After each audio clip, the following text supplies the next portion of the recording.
All marriages, even the really good ones, need mending. The routine of jobs, kids, chores, and other commitments can overshadow romance, passion with any husband and wife. As a result, couples can feel disillusioned or even alone. That is why we have created this marriage series, a platform for husbands and wives to come on and share what they do to be successful. Today, I'm joined with my beautiful wife, Jenny, to host our guests, Nicole and Tim Arrigo. Tim has been on our show previously on the episode Facing Your Pain and had some wonderful insight for listeners. We asked him to come on this episode with his wife to share what they have had to overcome and to breathe life into our listeners' marriages. Tim is a life breakthrough coach helping you to break free from self-destruction and reignite your marriage. Nicole is a certified doula, and together they have 2 children. Welcome to our show. Thanks so much, guys. Absolutely, man. Thank you so much for coming on again, Tim. Like I said in the introduction, it was so much fun the last time. You brought so much great information and just knowledge to our listeners. And I just wanted to bring you guys on here because I've been seeing that you've been talking a lot about marriages and relationships and stuff like that. So I just wanted to bring you 2 guys on here to share what you do successfully. So thank you. Yeah, thanks again. Yeah. I love coming on here, man, and sharing what we can with people and just providing value. And, it's all about having the right people and the right tools to create success in our lives in any area. Yeah, for sure. Absolutely. Can you guys kind of tell us a little bit about how you met? Yeah. That's a pretty complicated, loaded. It's a definitely loaded question. The life that we have today, that we've developed together, and the life that God has given us together is definitely far from where things were when we first met. A miracle. Yeah. So, if you want to share, I'll let you share. Yeah, take it. So I was actually working at a strip club when I met Tim.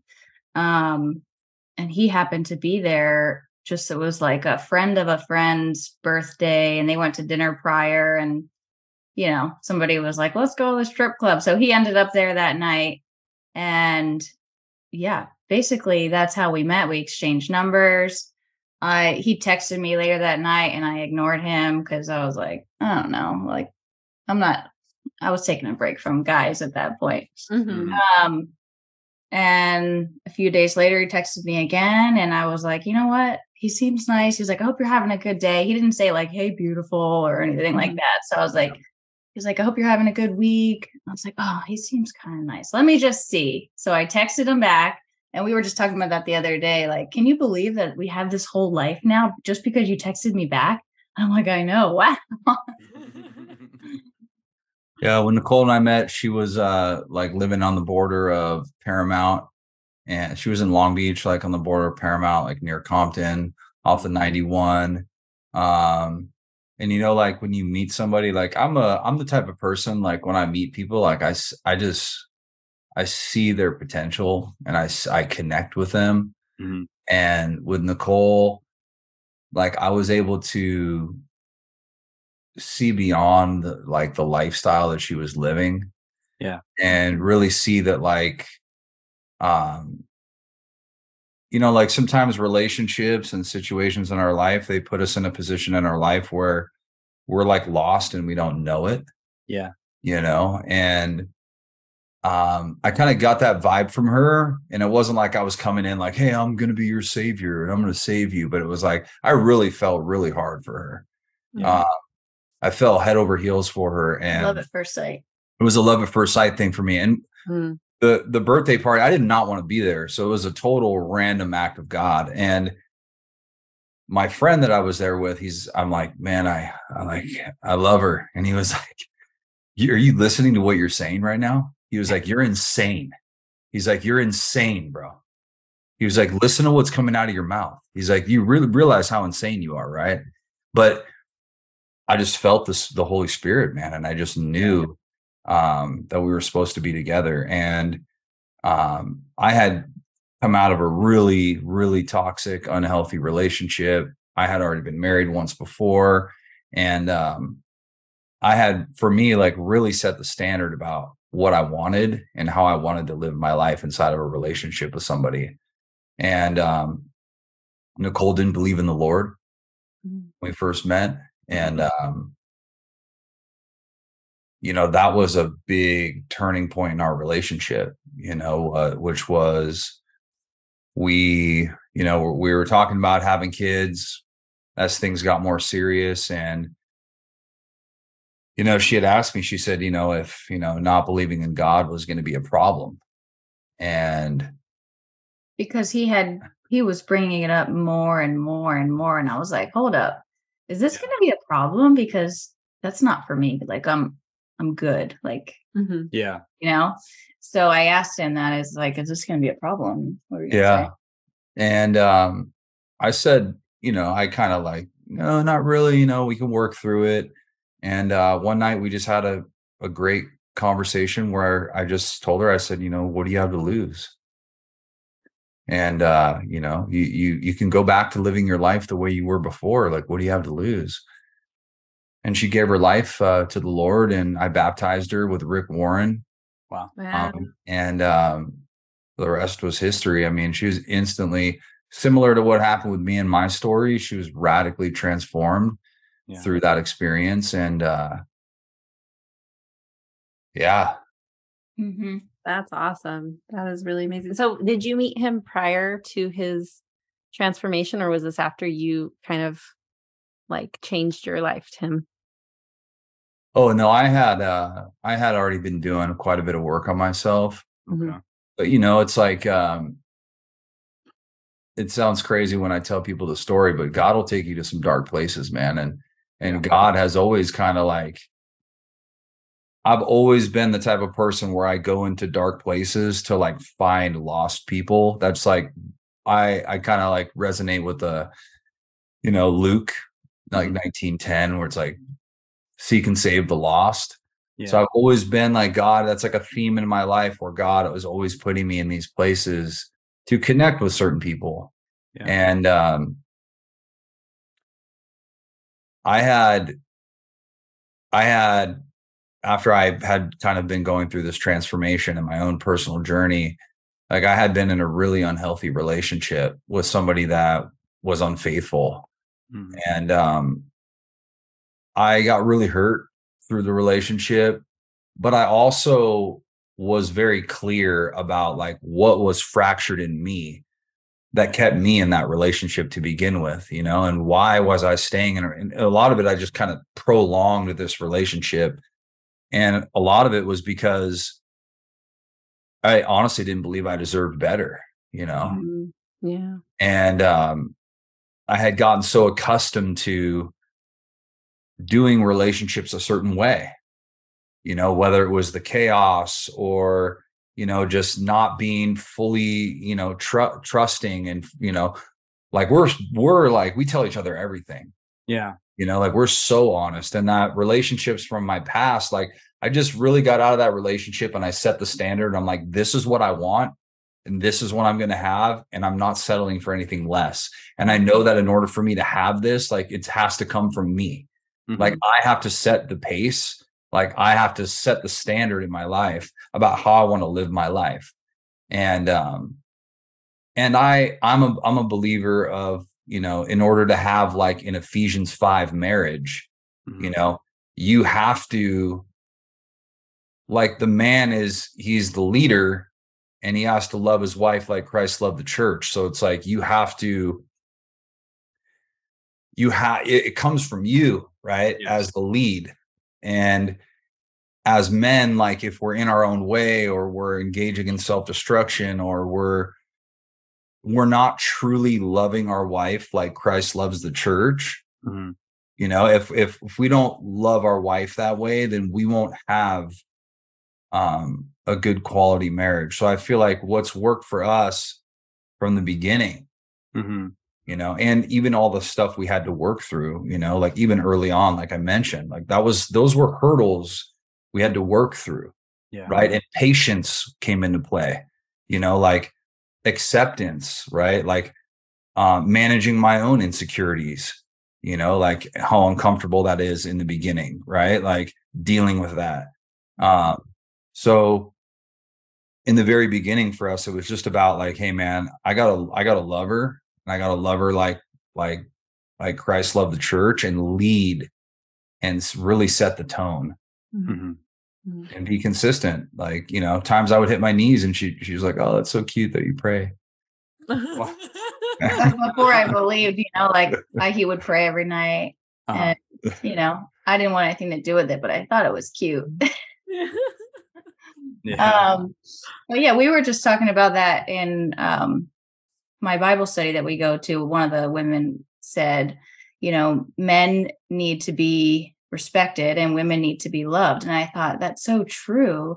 Like throughout our relationship, Tim always, even in the beginning, I thought like, is he serious? He would just tell me how he felt about me, like, so strongly. And like, he still does that today. Yeah. And I always feel so confident in our relationship. Like I know where he's at. And, like, so a woman needs to be loved and a man needs to be respected. And I think that is something that really works for us in our relationship. Mm-hmm. And then, some of the hurdles that we went through in the beginning, I think from the very beginning, like we always had really good trust. Mm-hmm. I had, I was still working at the club, and, in my mind, I was like, I'm not leaving. I was like, my job is to just make him feel comfortable with it. That was my thinking at the time. Obviously I think different about it now, but back then I was like, I just need to make him feel comfortable about it. So I would just tell him, everything that happened on a nightly basis, what wasn't happening, what was happening. And I think we've always just had like really strong trust. Like we, never lie to each other or withhold information or anything like that. So I think, that's something that's always been really solid for us. And it's really important. I think in relationships that do have problems, that there's usually a fracture in the trust. Yeah. Yeah, for sure. And when that trust is broken like that, you can supplement it by being open and truthful as well. Honest. Yeah, just honesty. Yeah, that's one thing we always tell the people we deal with is if trust has been broken, you can supplement that with honesty, because trust is lost in buckets and earned in drops. You know what I mean? It takes time to build that again once it's lost. So, and I think that's a great example in your marriage and your relationship, because day one, you guys were just really honest with each other. Yeah. Which is great because, that's how you build so much trust and intimacy in a relationship. When you're really honest, you're not pretending to be somebody else by covering up things with lies and things like that. And I think that when you're in a relationship where there are lies present, somebody in that relationship isn't being authentically themselves. So they're lying to themselves and they're lying to you.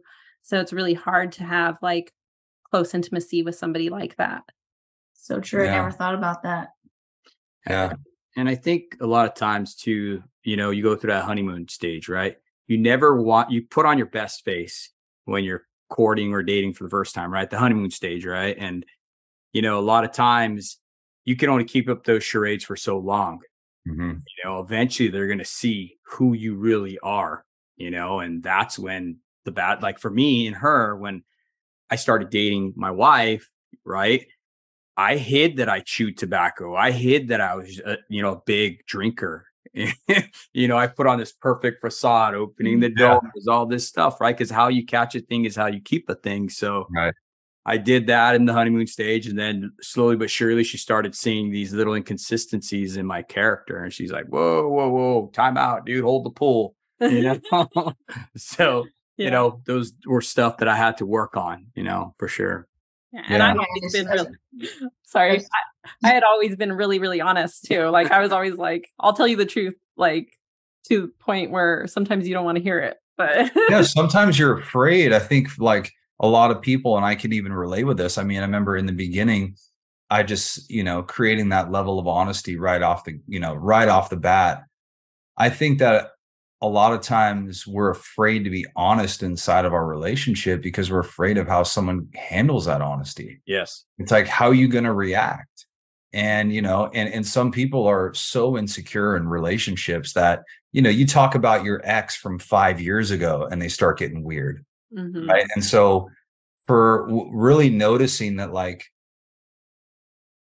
the health of that relationship was a lot of times based on, if I'm going to bring something up and be honest, right? It's like when your dad tells you, hey, you know what, I won't get mad. All right, just be honest with me. I won't get mad, right? Mm-hmm. And then you're honest, and then he loses it, right? And it's like meltdown, right? The old meltdown, like, and then you're like, gosh, I shouldn't have got honest. So for me, it was learning that level of honesty wasn't going to make her like insecure or doubt my love for her, and I think a lot of times that's why we fear that honesty, is because of how does someone handle that? Yeah. There's we carry a lot of stuff into relationships, and especially me with my past, right? And where I've been in my life. And so, like, to be able to be honest, it's like, hey, I am who I am, right? Like, you have to accept that, I've been to these places in my life and I've done these things in my life, and I'm not hiding that. Like, this is who I am, and there's freedom when you live like that inside of a relationship, because your wife, or your husband, from a wife's perspective, is one of your greatest assets in terms of who are you going to go to? Like, if a man is emotionally struggling, I tell guys this all the time, like, when you're having a rough day, like, where are you going to go? A lot of times, like, you don't want to go to your boys. Like, you want to take that to your wife, and your wife to just, like, give you a hug and say, like, hey, it's all good. Like, you're doing a great job. Like, it's all good. You're stressed. You're tripping. Like, it's all good.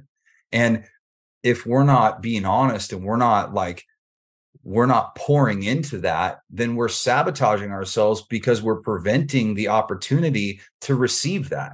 Yes. Right. Because it's like, I'm taking, or I'm just drying up this marriage and drying up this love and this romance. So now where do I go? Right now, I'm like in a roommate situation with my wife where I can't be vulnerable. I feel like I mean, that's miserable to not be able to be honest or go to your wife when you're struggling with something. Like, every man needs that inside of his marriage. Yeah. Yeah, definitely. And just being able to create that safe space too. I mean, for you to come to them. I know in our relationship, I wasn't a safe person. She would come to me and I would flip out. And I think what it was is I had all these other stresses that I was carrying that I wasn't sharing with my wife. So when she did come to me with her problems or issues that she was dealing with, it was just like an overload for me. So then I would completely shut her down. Yeah. Yeah. And you make a good point there too, babe, because when you're not really honest about what's bothering you or other things, you can't solve problems that way. No. Right? No. Because you're not saying, hey, it really bugs me when you're on your phone all night and you're not hanging out with me. You know what I mean? Instead of just like moping around the house. Yeah. So I do want to say, like, in your content that you put out, Tim, I hear a lot of stuff about like wives and the wives' perspective. And I just want to say that to me, it sounds like, and you can tell me if I'm wrong or not, like, even though you're the front man of Beyond Driven and the movement that you do, it really sounds to me like Nicole is the heart of it. Like, you guys have a lot of conversations that it sounds like are probably very honest in order for you to have like a lot of the leading that you do to help men in marriages. Yeah, it's funny. Like, I always tell guys, like you were mentioning too, David, it's like the issues that we personally struggle with. It's like, we think it's a communication issue in our marriage, right? And it's like, and it's not. It's an issue with us. It's an issue with me and my defensiveness, or me and my hard-headedness, or, you're approaching me about how you're feeling, and I'm taking that as like, so you're basically saying I'm inadequate as a husband, right? Like, so you're saying I'm not doing good enough, right? And it's like, and I think that intimately understanding these problems over the years has has given me the ability to see things from someone, like from a woman's perspective in that relationship, because of what's transpired inside of our marriage. Right, is seeing what actually works and what doesn't work, and a lot of things that you can make like work really easily. Right, like without, like just like when you are consistent and you keep your word, right, and you do your best to manage your emotions, right, and you're trustworthy, and you can create consistency inside the marriage. You can create stability inside the marriage. You can create a better, emotional intimacy, vulnerability, and physical intimacy based on simple things like your discipline and consistency, right? Because you become predictable. You become somebody that if I say it, I'm going to do it, right? And I think that a lot of guys they're trying to like reduce negativity in their marriage. And it's like, instead of reducing negativity, just try to increase positivity, right? Because it's like, if I have 5 or 10 great interactions during the day with my wife, where I'm like, wow, honey, like your hair looks so beautiful right now. Or I'm like, hey, let me get that for you. Or I'm like, hey, so I was thinking like later on this week, right? So I'm like, I'm connecting with her, or maybe I'm doing an active service around the house, or maybe I'm just giving her a compliment, or maybe like those interactions pile up. And then if I have a blowout at the microwave, if I'm like, damn it, and I freak out at the microwave or something, and then I'm like, she's going to be able to overlook that as a lapse in my character rather than a state of being that I'm always in. Right. So a lot of guys are like, they have all this, what they perceive as like, I got to eliminate the negativity. It's like, dude, conflict is a part. Yeah. The drama. Get rid of like drama. Yeah. They want to get rid of drama. And it's like, dude, conflict is a part of a relationship. So you're going to have to learn how to resolve it. It's like, it's conflict resolution. It's not absence of conflict. So stop trying to reduce and eliminate all conflict. Manage the conflict better, but let's increase the ratio of good interactions that you have. Like, how can you increase positivity? Because when you do that, she's going to be 10 times more likely to, I don't want to say overlook, but not hyper focus on the moments where you do have a lapse of character or you do fall short. You're going to get more grace for that. And the negativity snowballs. So like you're saying, if you can throw in more positivity, you kind of, outweigh it. Yeah, for sure. And I like that you said that manage the conflict better. That's problem solving. And I think when we're able to solve problems within our marriage as a husband and wife, now we're mirroring that to our children, and they're going to go on and they're going to be able to manage their emotions and solve problems as well. So we're actually teaching them instead of hiding it and not talking about the elephant in the room. Right. So I think that's really awesome. When couples can do that, for sure. Yeah. I wanted to ask you guys. So we talked about your guys' marriage in the early on, right? How was marriage modeled in your home? And growing up, when you guys are growing up, like, what did you guys see and how did that affect you? We'll start it. Yeah. I don't have a lot of memory of my parents when they were married because they got separated when I was in like first grade. So I kind of was back and forth with my mom and dad. So yeah, I mean, I guess I don't have a lot of my dad did end up getting remarried, and they have a really healthy relationship now. It was a little rocky in the beginning. They had some stuff to work through. But yeah, I don't think I had I guess I did and I didn't. You can go ahead. My parents got divorced when I was like 14, but it wasn't the ideal scenario that I would want. Yeah. It was a lot of uncontrolled anger. Yeah. Yelling, fighting. Mm-hmm. Not like a lot of like romance and love exchanged between one another. Mm-hmm. Yeah.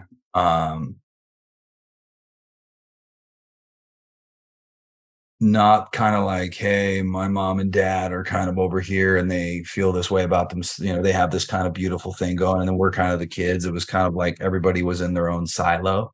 Yeah. Mm-hmm. You know, it was kind of like everybody was in their own thing. So, and I think on one direction, my mom was very shut down her feelings a lot, Mm-hmm. whereas my father, who's a more expressive, but not in a good way, Yeah. right? He was just dysregulated and very impulsive, angry outbursts, things like that, but amazing in other ways. Yeah. You know, amazing in other ways in terms of his grit and his perseverance and his discipline.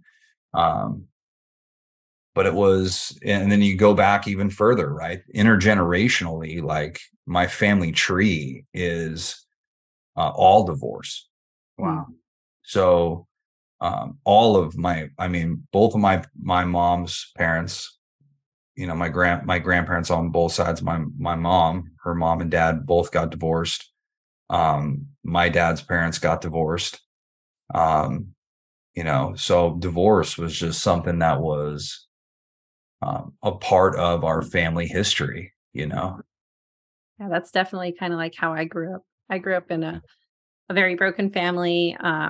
My parents got divorced and then they got back together. They got and then they would separate, and there was just like a lot of crazy stuff happening in the house with like unleashed anger. And crazy enough, I didn't think I ever really had an issue with anger, but yeah, I definitely bring it out. Yeah. I can now see like that it's a big issue.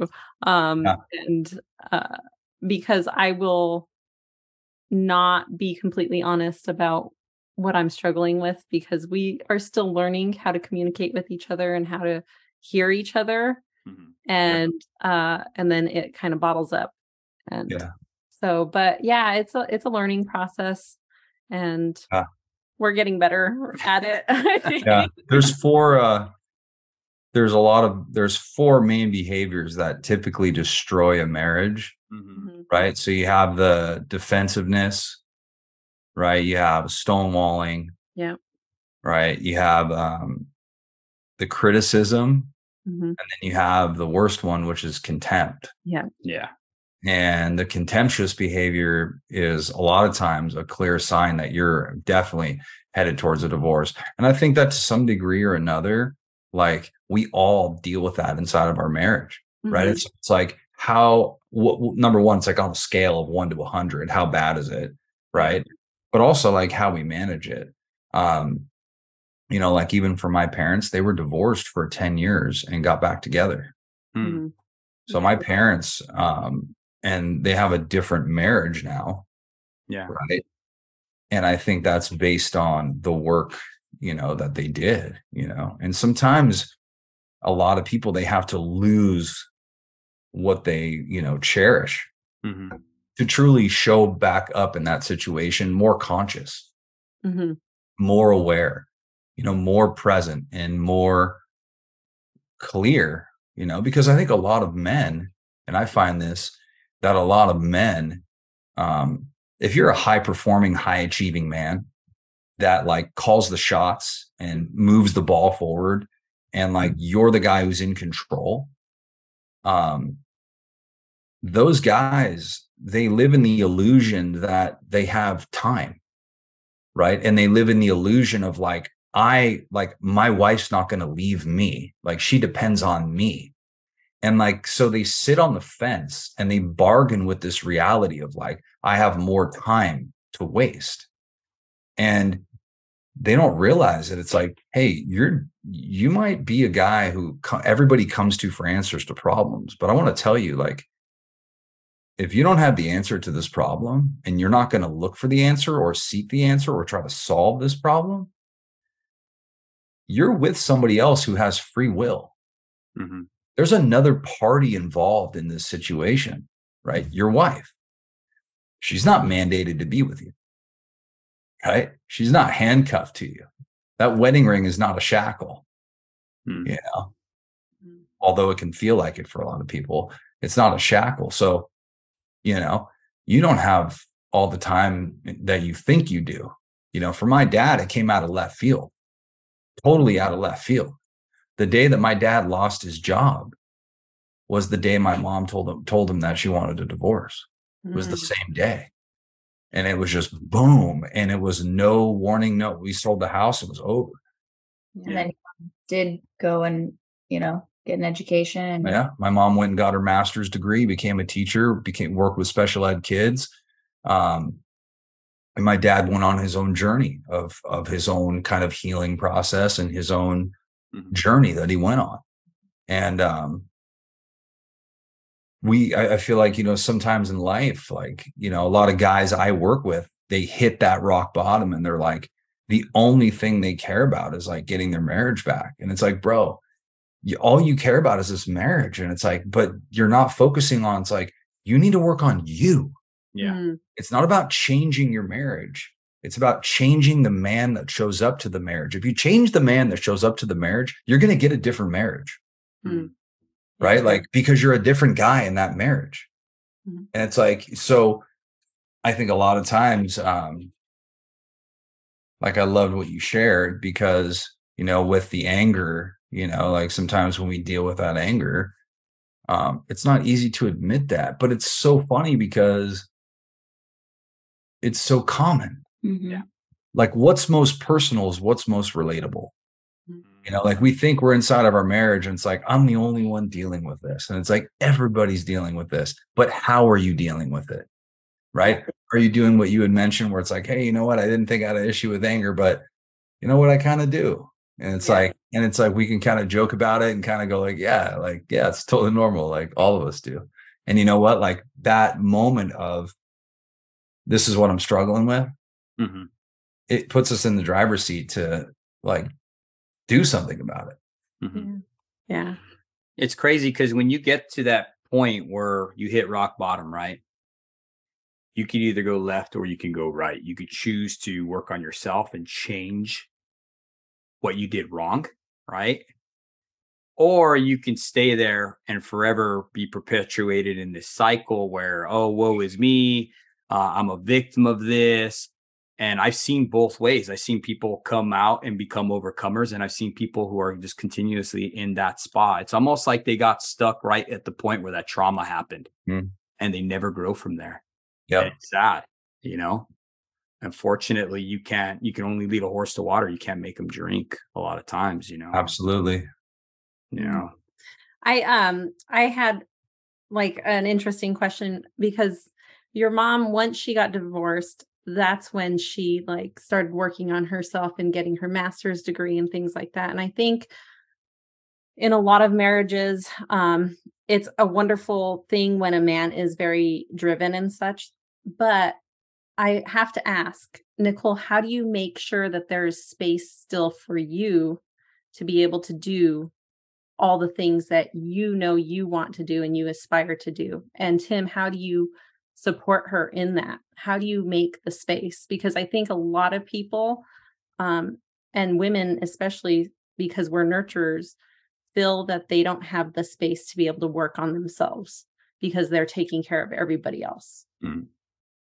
That's a good question. It's definitely, you know, as a mom, it's a struggle, you know, like, you have to make time because, you know, I do feel like I am serving everyone else all day long, my kids and my husband. You know, while he works, I'm, you know, cooking him meals, bringing him water while he's up here in the office, and I'm taking care of the kids, and I'm just giving. You do have to make time. And, you know, something I love about Tim is that he's always been very supportive of me. I'm not the type of person, I hate to say this, but I'm not the type of person that, like, I don't believe in myself. I have all these lofty ideas sometimes, but I won't believe in myself to do something. And Tim has always been like very supportive of me. I'm very grateful to be with someone like that. So like, you know, if I do need to do something like go to the gym, or, like today he took our daughter to the beach. And it was like great timing, because like I felt like it had just been like I hadn't had a break. Like his parents were away and like I just felt like it had been a while since I had had like anything. And it was really nice just sitting home today, folding laundry in the silence. But yeah, he's very supportive, but it's a struggle for sure. Like he works a lot and I'm nonstop with the kids. But yeah. Yeah. I think a lot of times for men, me and my wife had this conversation earlier. I think a lot of times men think that they are supporting, right, by providing or going to work so you don't have to go to work and stuff like that. And we get caught up in that. Okay. And I know that's wrong now, but I know I'm guilty of falling into that whole perception as well. You know what I mean? Thinking, oh, you're so lucky to be at home. You're so lucky to be with the kids. What do I give to just be at home? You know what I mean? Stuff like that. But man, I had to stay home for 1 year. That was during COVID. And I learned so much through that experience. It was during the lockdown. Kids were on Zoom. I was having to run back and forth. I couldn't take them nowhere at all because everything was locked down, right? And it was crazy. And I got to experience what she went through for the 16 years up until that point. We're married 16 years, right? I got to experience everything she had been doing in the household.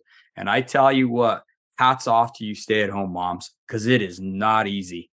No. I remember thinking to myself, I'd rather be at work climbing mountains and climbing poles and building power line and giving her hell, you know what I mean, for lack of better words, than being at home. You know what I mean? Yeah, I think I said the other day, it's like, I'm in the battlefield every day. Yeah, for sure. The trenches. But yeah, I'm so grateful. Tim has never once insinuated or made a comment about, being the one who makes the money, or what do I do? You never said, what did you do all day? You've never questioned me. And I think that's probably because like we both respect each other so much. And like, I think he sees how hard I work and I see how hard he works, where like, I think that it's kind of like we're both just like grinding all day, that, we respect each other that way. Like it really flows and works. Yeah. And it's like, if I'm going to be, it's like, I always having X-ray vision on that. It's like, if I'm going to be a person that comes home and then like, opens up a beer and sits on the couch, and then I'm like, what'd you do all day? It's like, where's that coming from in me? Yeah. Like, to me, that's like, here I am, here this person is like pounding a beer, talking down to somebody. It's like, to me, it's like, well, are you at your best right now? Like, and where is this coming from in you? Like, to me, it's like, I think a lot of people, a lot of men will use that as a justification to rationalize like not having to elevate the standard, right? Like in their marriage. It's like, I'm a believer of, if you're a good man and if you live in alignment with the will of God, your wife will organize around you. Like your wife is going to organize around your energy. Like if you're passive aggressive, if you're aggressive, if you're overreacting, if you're an alcoholic, your wife's going to organize around that in her own way. And it's going to be broken and unhealthy. But if you're in complete alignment with the will of God inside your marriage, your wife will organize around you. And organize around you, I mean, in the sense of like, come next to you and support you, right? And be on your mission with you, right? And want to support that mission and want to be supporting your, what you're doing to spearhead this family, and I think that when guys, they're not sharpened and they've gotten dull from life, right? And they're struggling with something, and it's like, that's when those behaviors happen, a lot of the contempt and the criticism and talking down and put downs. It's like, why would you need to do that, bro? It's like, if you're happy, then you're happy. Like, I've never met anybody with high self-esteem that had the need to talk down to their wife. Like, that doesn't exist. So your relation, like, what is relationship? God creates relationship to amplify human emotion. It's like, and what is being amplified in your marriage? Is it, toxicity and anger and resentment and insecurity and, mistrust? What's being amplified? Or is it passion and gratitude and service and peace? And, what's being amplified inside your marriage? Because the marriage is going to bring out all the parts of you that you need to work on. Yeah. Like the marriage, all the marriage does is it's like a mirror, and it just reflects back to you and says, hey, this is all the stuff you need to work on. And people go, oh, it's easier to be single. Well, the only reason people say that is because they don't have to they get to live their life without having any of these inner issues become any sort of a hindrance inside of their relationship. Inside of a marriage, right, is you really working on yourself for that other person, right? It's like, who am I giving to this person, right? Like, what version of me? And I've always been in the belief, and this has happened in our marriage, and this has only happened because of God, not because of me, right? But because of what God has done in me and through me, that I'm humbled and honored to be a part of. I'm blessed, which is like, when you take on that mentality of like, how is who I'm going to be as a husband going to impact this person? Right? Like, will I be a positive influence? Will I be a voice of reason? Will I be a beacon of hope? Like, will I be their encourager? Will I be their supporter? Like, who am I going to be for them? Because if I'm living with them, like, I'm going to have an impact on their life. So what is that impact going to be? You guys are not the same people that you were when you met. We're not the same people that we were when we met, and that transformation happens. Like, you take two colors and you put those colors together and it makes a new color. Right? It's like, that's what God does inside that marriage. Two become one, that cord gets tied and it looks different. And you look different. So it's like, if I'm in a marriage with somebody after 5 years, I'm going to be different. And either I'm going to be better or I'm going to be maybe not as good. And I always need to look at myself and say, like, people, when they talk about their relationship, it's like, hey, you're in this relationship. You're 50% responsible and you keep this relationship. So if you're going to talk negatively about your wife all the time, it's like, the state of existence that your wife is in every day is a reflection of what are you putting in? Like, what are you putting in? You're talking negatively about your wife, but it's like, dude, number one, do you understand how bad that sounds? Of you talking negatively in public about your wife? Do you understand how bad of a look that is for you? Like, do you understand? You're really revealing to the world and to everyone around you. Like, when guys talk like blanket statements, oh, like, oh, that's just my wife. Like, and they have these kind of condescending statements that they make. And it's like, you're really like, how close are you really with her? Right? Like, and I think that goes back to like, what model do we have for a healthy relationship? And for me, I think the only model that I ever had that was healthy was God. Yeah. Yeah, I was just going to say that. Like, I don't think either one of us had like a really healthy, marriage modeled for us, but like 100%, the reason that we do have a healthy marriage is because of God. And like, I don't even know if we'd still be together, if I hadn't gotten saved, if it wasn't for God, like it, totally transformed us as people. Like, and in the marriage, like we have a godly marriage, like Tim has his role as the provider. I come as a humble wife who respects him, and that came with time. Like God changed my heart over the years and like has, been sanctifying me the last 5 years. Like I'm not the same person. I'm, far from the same person that I was 5 years ago. But it is 100% because we keep God at the center of our marriage. It's like, how did we end up with this great marriage? Like we didn't have that modeled. Yeah, I think it too. It's like I think of like that one time I was in the office and I had my phone out, and then I think like my son, he was crying in the crib, and she had, I think, asked me to do something, and I was on my phone, like ADD on my phone, right? And she was, I think you came in the office and you were like, are you serious right now? Like, are you serious? Like, are you seriously doing this? And it's like in moments like that, we never take that at face value. It's like, you have to be able to not take it personal and understand it's like, this is somebody who's going through something. And sometimes that might be projected at you. But that's okay. It's not about you. And it's like in that moment, if I can see like, this isn't who she really is.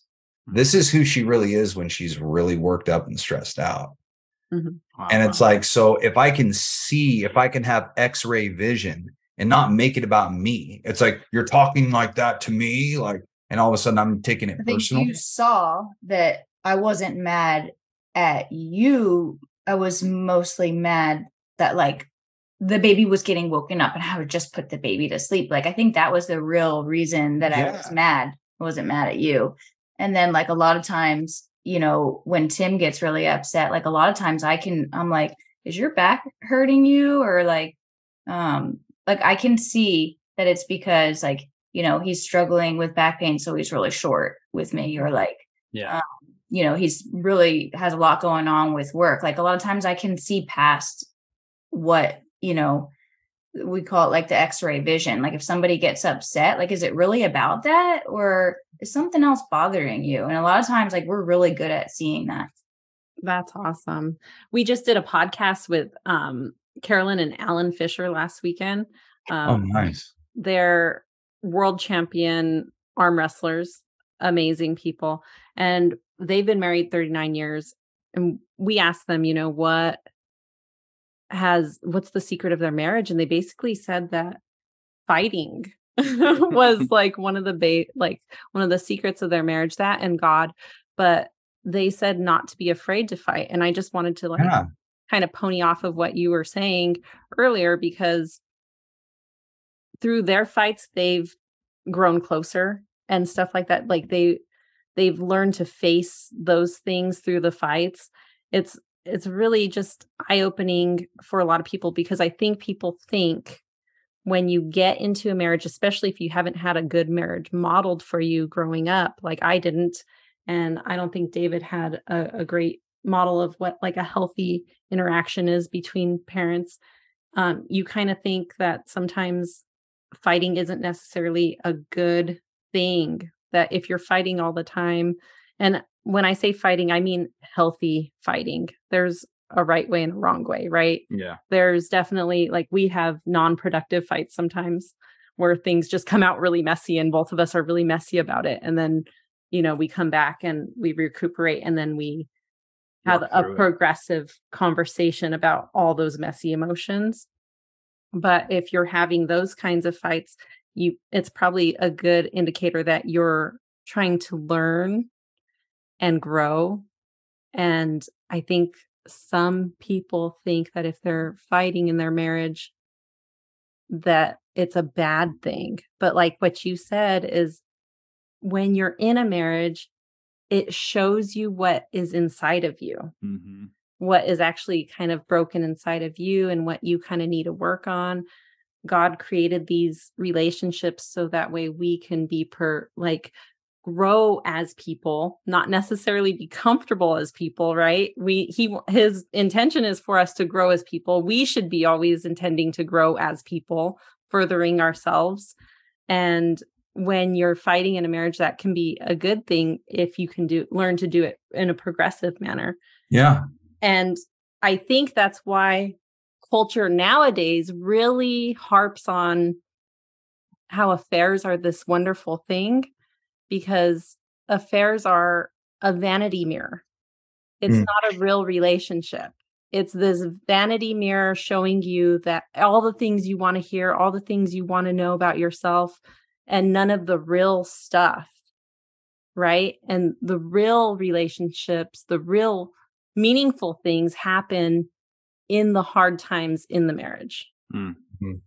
Yeah, that's a really good point. Like, I think you do learn a lot about each other in an argument because, like you were saying before, like, it's not good to bury things. So when you do kind of like, have an outburst and, something comes out, it's like you're learning, like, okay, what is like really important to you? What, what makes you tick? What makes you work as a person? What really bothers you? So like you do learn a lot about someone as you argue. And then like, how can you learn conflict resolution or like how to have a healthy relationship without the arguing? Mm-hmm. One thing that's, go ahead. Sorry.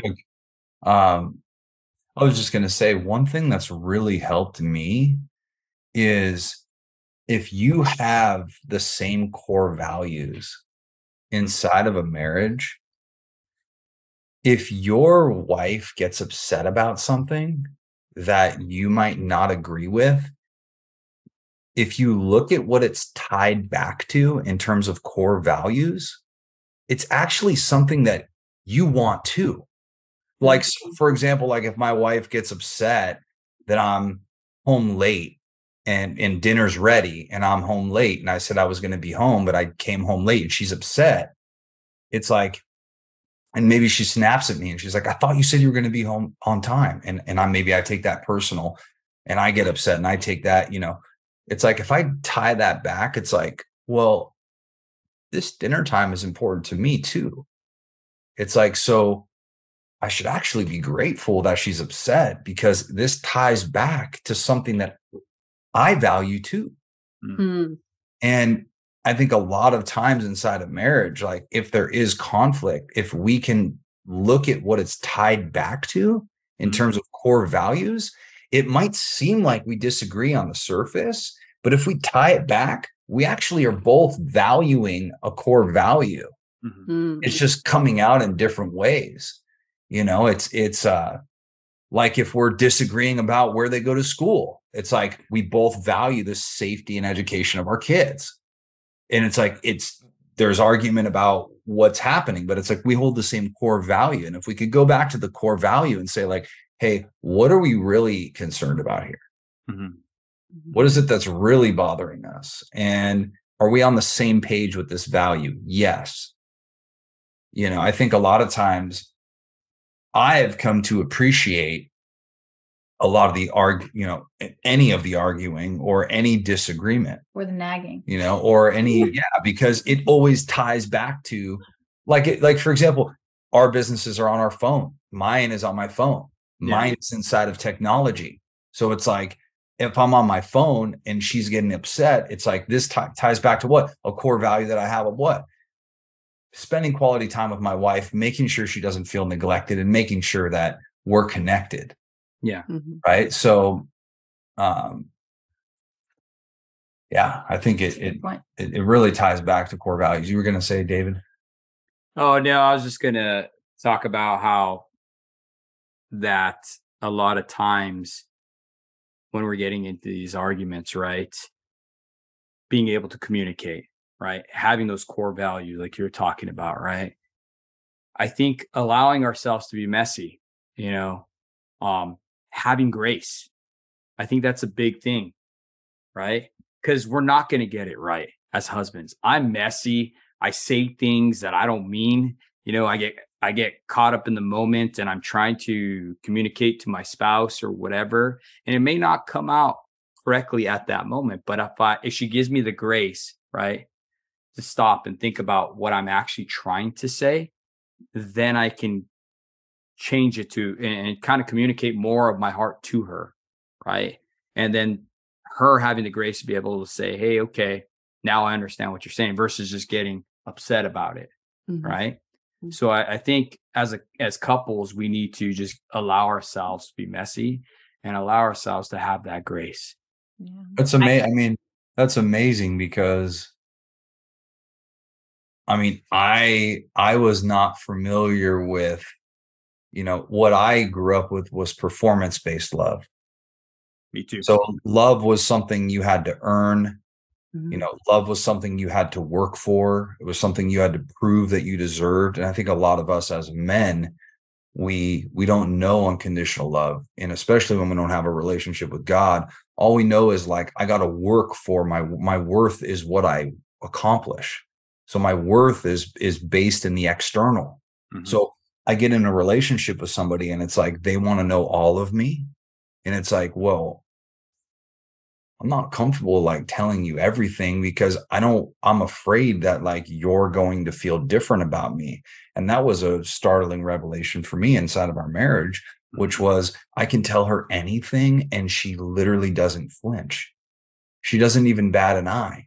And because she can see beyond all of it and see deep inside me and loves me unconditionally, regardless of what I do, regardless of what I accomplish.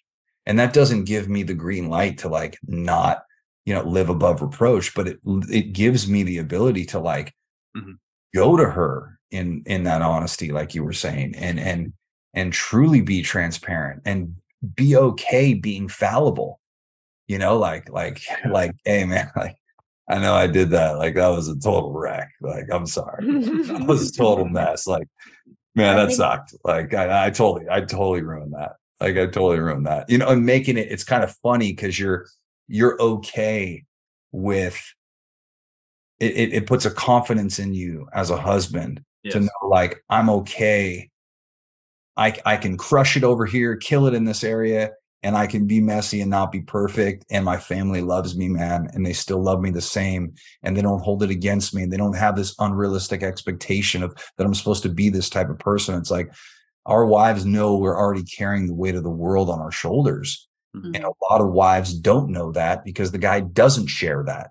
Right. Mhm. And so he lives with this crippling like pressure, which a lot of times just causes him to implode or explode and destroy the very thing that's designed to support him. Mm. You know, Yep. I found that a lot of men that I deal with, they're under the impression that their wives already know what they're going through. yeah, That's dangerous, right? That is absolutely dangerous. I like what you said. You need to share that with them. Be open, be honest. yeah, What is intimacy? Into me, see, right? We got to be open. yes, That naked marriage that some podcasts have talked about, right? yes, I think that's been a number one kicker for a lot of guys I've dealt with is their assumption, Mhm. right? Assuming, well, she should know I'm tired. I just worked 24 hours straight, 8 hours off. I just bought her a Mercedes right, G-Wagon or whatever, right? right, And expecting her to be happy. But at the same token, like my wife used to tell me, I don't care about that. I want you. You're the only thing I want. I don't care about a nice house, nice car, nice ring, any of that stuff. I want you. I couldn't wrap my brain around that. Mhm. It was during a time when he worked out of town 5 days a week. And so I would always say, I'm dating my husband because I only saw him on the weekends, and he would, renovate the kitchen or do all these things, like really go all out. I'm talking like full blown projects, like make the house nice type of stuff. But it was never home unless he was there. So, and I would explain that to him. And ultimately, he ended up feeling like whatever he did wasn't enough for me Mhm. when I didn't need all those things. I wasn't asking for those things. I was asking for him. I was asking for him to be with me, to see me, to Live life. live life with me, to understand the, problems with me and stuff like that. That yeah, was the main thing that I wanted. And that's the main thing I still always want. I just want him to listen. I just want him to be yep, there. You know what I mean? Like we could be in the most beautiful mansion in the world, but if we're not in alignment in our marriage, it's lonely. Yeah. If he's not there, it's lonely. It's really important to communicate and talk about those needs. Like we were kind of just going over that stuff recently. We were talking about, like the 5 love languages. And it just kind of reminds me, you were in Mexico for a few days. And, that day I knew he was coming home. So I like cleaned the house. I got the kids all dressed. I think, what else? I was just doing things to, I knew he was coming home, and all day I was kind of preparing for him to come home. And then he made a comment like about that I didn't say something or show verbally that I was like, excited that he was coming home. So it was like, in one way, it's got to make it about us, bro. So it was like, maybe you think that you're showing it by remodeling the house, and you feel like you're showing it in one way.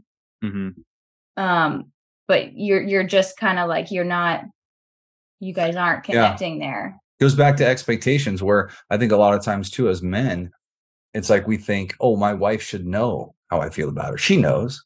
And it's like, well, no, women are different. They want to hear it.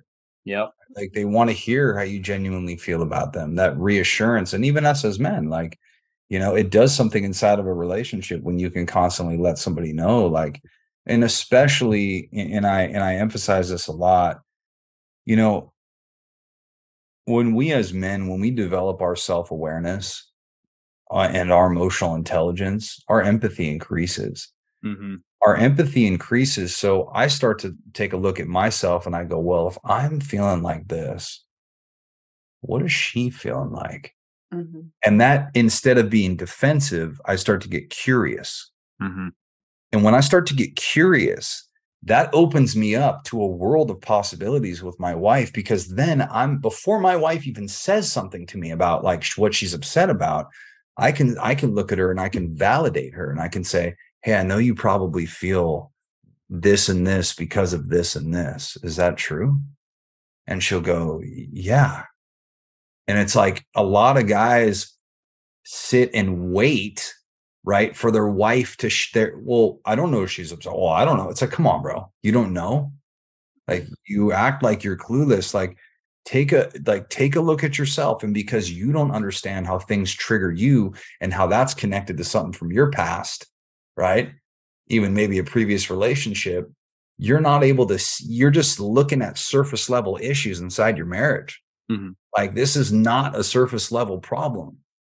Like a lot of this is stuff that you brought into it. Like, where guys will say, my wife, dumps her emotional baggage on me.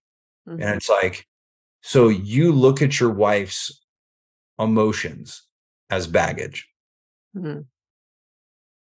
So that's your perception about your wife's internal struggles, is that it's emotional baggage. Wow. It's like, so that already you're off already. Right? So much. And I think because as men, we see vulnerability in our previous life prior to a marriage, growing up with men, around men, the bravado, the masks that men have to wear. We see vulnerability as a weakness. It's like, vulnerability, share my emotions. I don't do that. Right? Like, I'm not telling somebody about how I feel. I'm not shedding a tear. Like, no. Like, that made me insecure. No, it didn't. It made you insecure. It didn't make me insecure. Right. And it's like, we use this ego as a defense mechanism. And inside of a marriage, that wall has to come down. Like, in my life, I created walls, man. Yeah. I created walls in my life, and they made me feel safe. And in a lot of ways, they were really good adaptive responses to the early environment that I was in. It was a way that I stayed safe, protected myself. It was self-preservation.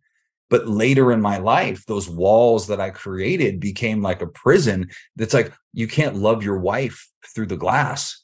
No. You know what I mean? Like, you can't have intimacy through the glass, through this wall, like, you have to take down these walls. And a lot of what served you in one environment is going to be counterproductive in another environment. So you need to understand that what you're seeing, it's like, this goes back to you, man. Take the walls down, take the mask off, to remove it, man, because you don't have to be a one-dimensional man. like who you are as a lineman, you're not that same guy with your wife. Mm-hmm. Like you're a different guy. Like who you are with your kids is not who you are privately with your wife. It's like to be multidimensional as a man. It's not just like, father the audience. It's like, hey, go tell dad what you did today at school, or father the disciplinarian, right? Like, hey, dad's on his, hey, this is what the kids did today. It's like, okay, well, dad's going to now discipline you guys. It's like, or, father the, the provider, where dad's just a paycheck. It's like, no, we're called to be multidimensional. Sometimes we're called to be a nurturer. And every moment as a father and as a husband requires a different version of you.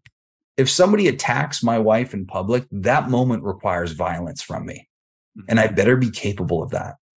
And it's like, if my wife is hurt emotionally inside of our house, that moment requires empathy and compassion from me. It's like, if my wife is down and not believing herself, that moment requires encouragement from me.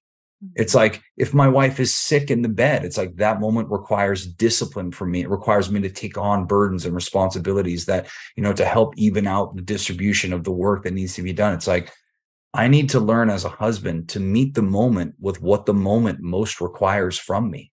Mm-hmm. And it's like, what does this moment require from me right now? Wow. Is it going to be the same one-dimensional version of me, like, stuffing a round peg through a square hole? And it's like, this isn't working. This isn't working. Why is this not working? And it's like, bro, pivot. Mm-hmm. Like, stop trying to use your power through mentality and pivot and become multidimensional. There's those tools, and they have like, it's the universal tool. I think all the different tools on it, right? Yeah. Swiss Army knife. Yeah, it's like, get that Swiss Army knife out, dude. Like, you got a lot of stuff on there. You even got a little toothpick on there, bro. Like, get to work. For sure. I wanted to ask you guys, what bit of advice now, looking back to our audience, for someone who just got married, right? What could you tell them? What kind of advice would you guys both give them, for the wife and for the husband, in the early days of marriage? Yeah.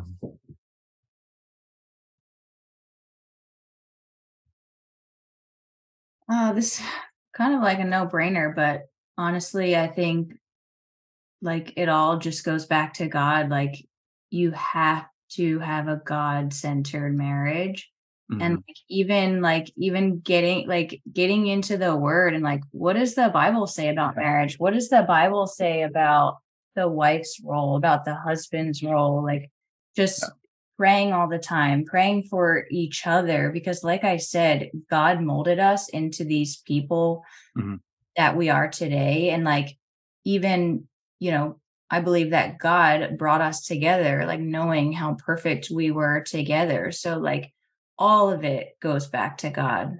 Yes. Like, I can't have a conversation about how great our marriage is without bringing that up, because that is the biggest part of it. I like that. Yeah. For you? I would say, look past the imperfections, right? A lot of times inside of our relationships, we want to get the person to conform to who we want them to be, right? To meet a version of ourselves that we are maybe right now, instead of like, maybe I need to change. And I think that naturally we do that because sometimes we might naturally not want to change or resist change or not think that we have to. So look past the imperfections. And then also the second part to that would be, appreciate, right? And be grateful and express that gratitude for things that you truly value and appreciate about that relationship or about that person.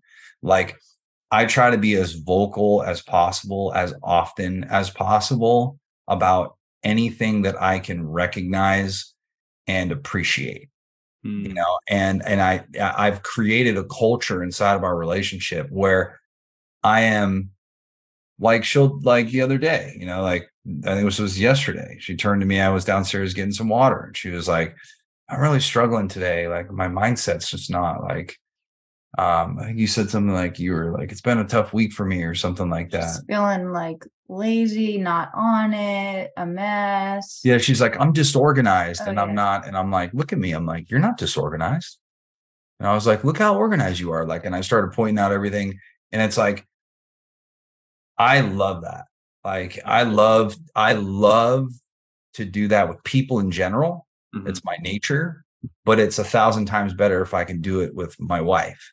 And I think that sometimes previously in my life, I used to think like, oh, if it's not moving the ball forward in another area, then it's like, it's not productive, and it's like, we learn inside relationships, like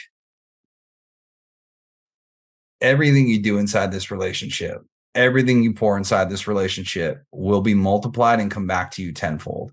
Mhm. And that really did, when he did that, that really changed the trajectory of my whole day. Like he was like, listen to the story that you're telling yourself. It's just a story. He was like, change the story. He's like, look, you are doing it. You're not this. He's like, change the story. And it really, just by like how powerful words are. He came in and said that to me in the kitchen and my whole day changed. And you've done that for me. Like, and I think that we creating that. So it's definitely looking past the imperfections and definitely appreciating, pointing out what you do appreciate and knowing that you can, I've been in situations in my life where I'll tell you right now, I can bring out the worst in people around me. I have been the worst influence on people ever. Right. Yeah. And if I can bring out the worst in people around me, I can bring out the best in them too. Like, what makes me think that I can't bring out the best in somebody else? And I think a lot of men and a lot of women believe or don't believe that they can bring out the best in their spouse. Mm-hmm. You can bring out the best qualities in them, or you can bring out the worst. Right. And I think that that's so true. It's about, who do we show up? Right. No pun intended. Right. Who do we show up as? Right. What is the version of us that shows up to the problem inside the marriage? What is the version of us that shows up to a moment of intimacy or potential, disagreement? How are we showing up? How are we meeting that moment? Right. And walking through the door with everything we carry with us, like you're working on power lines all day in the hot sun, man. You're coming across the threshold of your door with a ton of burdens and stress and weight and responsibility. And it's like, as we cross that threshold, it's like, like, I'm here now, and my wife greets me and says like, hey honey, like, let me grab that for you. Like, hey, I got something for you.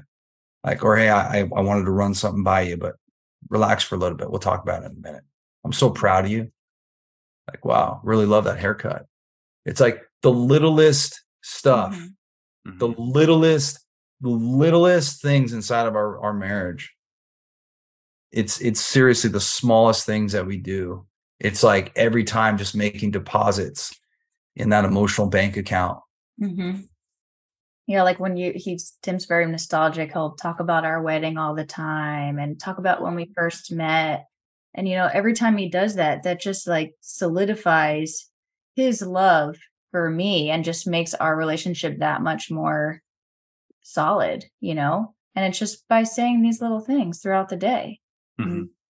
He's painting the picture through his words. He's creating the atmosphere. And I like that. As a leader, that's what we're called to do, creating that atmosphere. And I think it's so easy for that to just stay inside and maybe you think about our wedding or think about how much you love me. And I think it's so easy for it to just be up here and not come out. But I think you have to make a habit of verbalizing that stuff. And what woman doesn't want to hear those things?